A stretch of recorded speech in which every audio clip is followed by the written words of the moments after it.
दोस्तों, घर में लड्डू गोपाल को रखना जितना सुख, समृद्धि और सौभाग्य लाता है, उतना ही बड़ा जिम्मा भी आपके कंधों पर डाल देता है।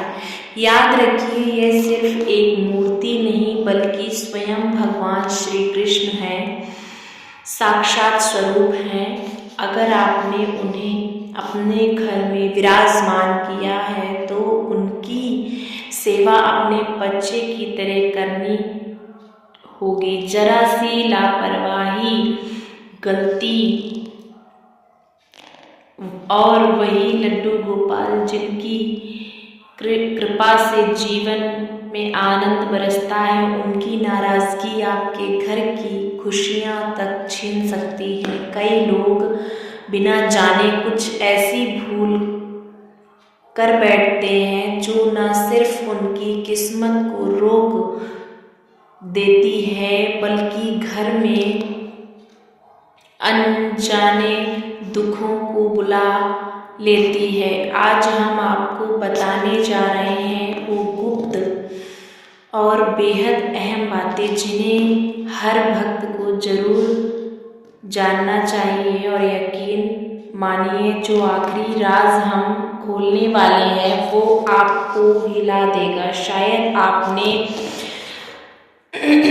कभी सोचा भी ना हो कि ऐसी भूल आपके घर में हो रही है। इसलिए वीडियो को अंत तक ध्यान से सुनिए, क्योंकि इसे देखने के बाद आपको और कहीं खोजने की ज़रूरत नहीं पड़ेगी। तो जल्दी से कमेंट में लिखिए जय लड्डू गोपाल की। और अब बढ़ते हैं उस रहस्य की ओर। पहले जानते हैं लड्डू गोपाल की दैनिक सेवा और पूजा के नियम। दोस्तों, घर में लड्डू गोपाल जी को विराजमान करना सिर्फ एक परंपरा नहीं है, बल्कि ये आपके जीवन में भगवान श्री कृष्ण को अपने ही परिवार के सदस्य की तरह बसाने जैसा है। और जब भी कोई बच्चा घर आता है तो उसकी देखभाल, उसकी सेवा कितने प्रेम और समर्पण से की जाती है, ठीक वैसे ही लड्डू गोपाल की सेवा करनी होती है। अब स्नान और श्रृंगार की बात करते हैं। हर दिन उनकी सेवा की शुरुआत स्नान से होती है। सुबह सुबह पंचामृत स्नान कराना मानो जैसे माँ अपने बच्चे को नहलाकर नए दिन के लिए तैयार करती है। दूध, दही, शहद, घी और गंगा जल से स्नान कराने के बाद जब आप उन्हें कोमल ब्रश कपड़े से पोंछकर मौसम के अनुसार वस्त्र पहनाते हैं तो यह केवल श्रृंगार की नहीं बल्कि उनके प्रति आपका प्रेम और भक्ति है। साफ चरित्र रखना चाहिए। वस्त्र साफ पहनाने के बाद माथे पर चंदन का तिलक, सिर मुकुट, कानों में बाली, हाथों में बांसुरी, कमर में करधनी और पैरों में नन्ही सी पायल। इस श्रृंगार के बाद जब आप गोपाल जी की ओर देखते हैं तो लगता है जैसे स्वयं नंदलाल आपके आंगन में खेल रहे हैं। भोग व्यवस्था कैसे करें? लड्डू गोपाल जी के दिनचर्या का सबसे महत्वपूर्ण हिस्सा होता है भोग। जिस तरह हम अपने बच्चे को समय पर भोजन कराते हैं, वैसे ही ठाकुर जी को भी दिन भर 4 बार भोजन अर्पित करना चाहिए। प्रातःकाल सुबह 6 बजे से 7 बजे तक दूध का भोग, दोपहर 12 से एक लड्डू, मिश्री, माखन या हलवा का, संध्या 5 से 6 बजे फल, मेवा या हल्का नाश्ता, रात्रि 8-9 बजे से दूध का भोग और फिर शयन करना चाहिए। भोग लगाते समय ध्यान रहे कि ये सात्विक और शुद्ध होना चाहिए। प्याज और लहसुन का प्रयोग बिल्कुल नहीं करना चाहिए और भोग लगाते समय यह मंत्र अवश्य बोलना चाहिए। त्वदीयं वस्त्र गोविंद तुभ्यमेव समर्पये ग्रहणे सम्मुखो भूत्वा प्रसीद परमेश्वर। यह मंत्र केवल अर्पण नहीं बल्कि एक भाव है कि प्रभु ये भोजन हमारा नहीं, सब आपका है, हम तो बस आपके सेवक हैं। आरती और पूजा विधि को अब समझते हैं। सुबह हो या शाम लड्डू गोपाल जी की आरती करना मानो घर के वातावरण को दिव्यता से भर देना है। दिन की शुरुआत आरती से होती है और अंत भी उसी से। और तुलसी के पत्ते, ताजे फूल, धूप और दीप, ये सब जब आरती की थाली में सजते हैं तो लगता है जैसे पूरे घर में भगवान का आशीर्वाद उतर आया हो। और जब भजन कीर्तन की मधुर ध्वनि के साथ आरती की लौ टिमटिमाती है तो वातावरण में पवित्रता ही नहीं बल्कि आत्मा तक को छू लेने वाली शांति फैल जाती है। उस पल ऐसा अनुभव होता है कि मानो स्वयं नंदलाल आपके आंगन में नाच रहे हों। शयन व्यवस्था और रात्रि की सेवा। दिन भर सेवा करने के बाद रात को लड्डू गोपाल जी को सुलाना केवल एक परंपरा नहीं बल्कि प्रेम और देखभाल का सबसे सुंदर रूप है। इसे शयन क्रिया कहा जाता है। रात को सोने से पहले उनके भारी वस्त्र उतारकर हल्के आरामदायक रात्रि वस्त्र पहनाने चाहिए। उनके लिए छोटा सा सुंदर सा बिस्तर सजाएं जिस पर मच्छरदानी हो ताकि नींद में कोई विघ्न ना आए। उनके पास एक छोटा पात्र पानी का रखें, मानो जैसे आप अपने बच्चे की सुविधा का ध्यान रख रहे हैं। उनकी प्यारी बांसुरी हमेशा पास रखें ताकि उन्हें अपने प्रिय स्वर का साथ मिलता रहे।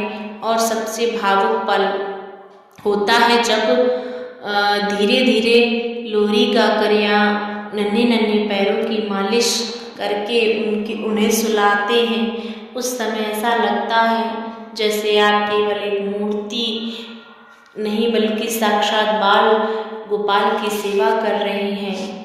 महत्वपूर्ण सावधानियां जो जानना बहुत ज़रूरी है। लड्डू गोपाल जी की सेवा केवल श्रृंगार, भोग, आरती तक नहीं सीमित है। उनकी उपस्थिति में कुछ बातें जिनका ध्यान रखना हर भक्त का कर्तव्य है, क्योंकि यह सेवा केवल बाहरी नहीं भीतरी भाव से जुड़ी होती है। ना करने योग्य कार्य जल्दी ना जगाएं। जैसे हम छोटे बच्चे की नींद का सम्मान करते हैं वैसे ही लड्डू गोपाल जी को भी नींद का ध्यान रखना चाहिए। विशेषकर सर्दियों में सोने देना चाहिए, उन्हें देर तक सोने देना चाहिए। उनकी नींद में विघ्न डालना उनके प्रति लापरवाही समझी जाती है। हर जगह ना ले जाएं। गोपाल जी को शोर शराबे या अपवित्र स्थानों पर कभी नहीं ले जाएं। याद रखिए वे कोई वस्तु नहीं, स्वयं नंदलाल हमारे श्री कृष्ण हैं।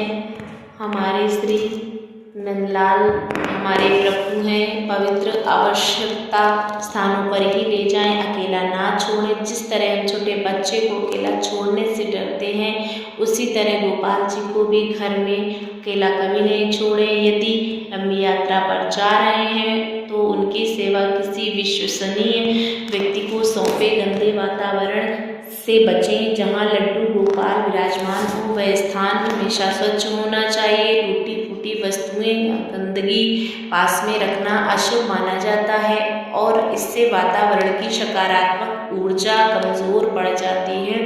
घर में स्थापना के नियम। संख्या का नियम। घर में एक लड्डू गोपाल की मूर्ति रखना सर्वोत्तम है। यदि दो मूर्तियां हों तो एक लड्डू गोपाल और दूसरे को बलराम के रूप में पूजना चाहिए। इससे सेवा और भावनाओं में संतुलन बना रहता है। शुभ दिन लड्डू गोपाल जी को घर लाने के लिए बहुत महत्वपूर्ण होता है। जन्माष्टमी, एकादशी, पूर्णिमा या राधा अष्टमी जैसे पावन अवसर पर उन्हें घर लाना सबसे शुभ माना जाता है। इन दिनों की दिव्यता से आपका जीवन में भगवान के आशीर्वाद से भर उठता है। व्यावहारिक सुझाव दोस्तों, लड्डू गोपाल की सेवा केवल नियमों का पालन करना ही नहीं बल्कि प्रेम और संवेदनशीलता से जुड़ा हुआ भाव है। जैसे अपने परिवार के सबसे छोटे बेटे का ख्याल रखा जाता है वैसे ही उनकी देखभाल करनी चाहिए। मौसमी देखभाल, गर्मियों में जब तेज धूप और गर्म हवाएं चलती हैं तो गोपाल जी को हल्के वस्त्र पहनाने चाहिए, आरामदायक वस्त्र पहनाने चाहिए। भोग में ठंडी चीज़ें जैसे लस्सी, शरबत या फल का रस अर्पित करना चाहिए। ध्यान रखना चाहिए दोपहर की तड़पती घड़ी में धूप और अगरबत्ती कम ही जलाएं ताकि वातावरण हल्का और सुखद बना रहे। सर्दियों में जैसे हम बच्चे को गर्म करके कपड़े पहनाते वैसे ही गोपाल जी को ऊनी वस्त्र और आरामदायक गर्म स्तर की व्यवस्था देते हैं।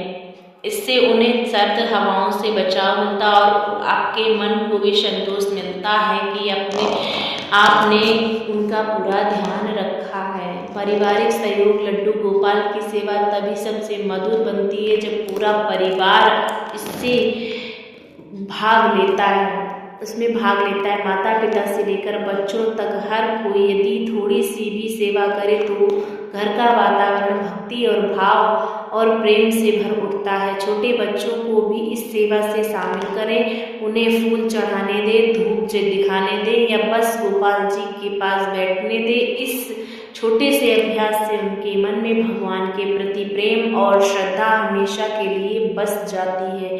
सेवा भाव की सबसे बड़ा नियम दोस्तों, लड्डू गोपाल जी की सेवा में सबसे महत्वपूर्ण बात यह है कि आप कितने भाव के से उनकी सेवा देखभाल करते हैं। नियम और परंपरा जरूरी है लेकिन असली शक्ति आपके प्रेम और समर्पण में है। जब आप पूरी श्रद्धा से उन्हें स्नान कराते हैं, श्रृंगार करते हैं, भोग लगाते हैं और आराम से देते हैं तो वो केवल आपके घर में ही नहीं बल्कि दिल में भी बस जाते हैं। और जब भगवान दिल में बस जाए तो सुख, समृद्धि और शांति अपने आप आपके जीवन में उतर आती है। लड्डू गोपाल को घर में रखने के फायदे क्या क्या होते हैं? घर में सुख समृद्धि का आगमन। जब घर में लड्डू गोपाल जी को प्रेम और स्थापित किया जाता है तो ऐसा माना जाता है कि माँ लक्ष्मी और स्वयं श्री कृष्ण की कृपा से घर धन धान्य से भर जाता है।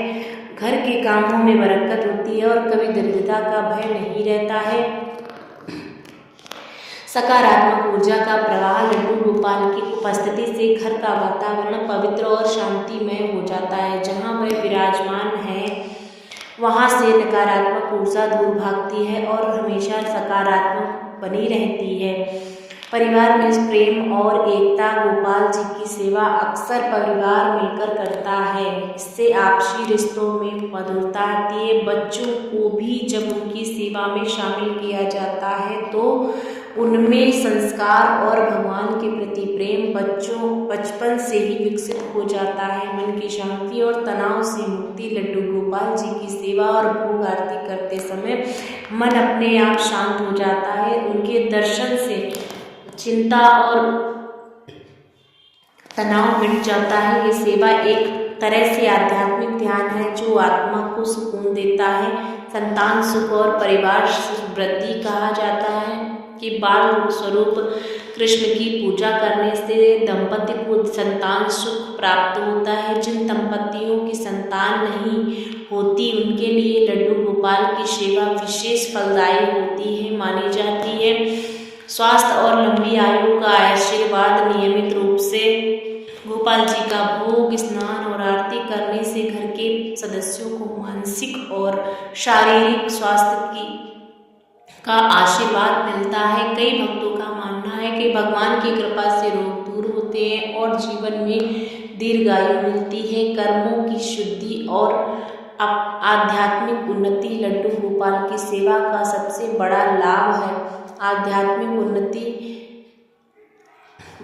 जब इंसान उन्हें अपने बच्चे की तरह मानकर सेवा करता है तो उसके मन में करुणा, प्रेम और दया के भाव विकसित होते हैं। यह गुण धीरे धीरे उसके आचरण में उतर जाते हैं और जीवन को सरल व पवित्र बना देते हैं। तो दोस्तों, लड्डू गोपाल की सेवा केवल एक धार्मिक परंपरा नहीं, बल्कि यह हमारे जीवन का सबसे सुंदर रिश्ता है। जब हम उन्हें बच्चे की तरह मानकर उनकी देखभाल करते हैं तो वे हमें अपने स्नेह और कृपा से भर देते हैं। याद रखिए, उनकी सेवा का मतलब सिर्फ पूजा पाठ करना नहीं, बल्कि हर दिन उन्हें अपने परिवार का हिस्सा मानना है। अगर आप सच में सच्चे मन और प्रेम से उनकी सेवा करेंगे तो आपके घर में सुख, शांति और समृद्धि कभी कम नहीं होगी। जय श्री कृष्ण।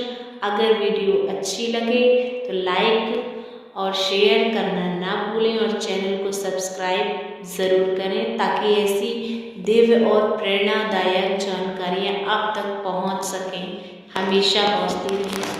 राधे राधे दोस्तों।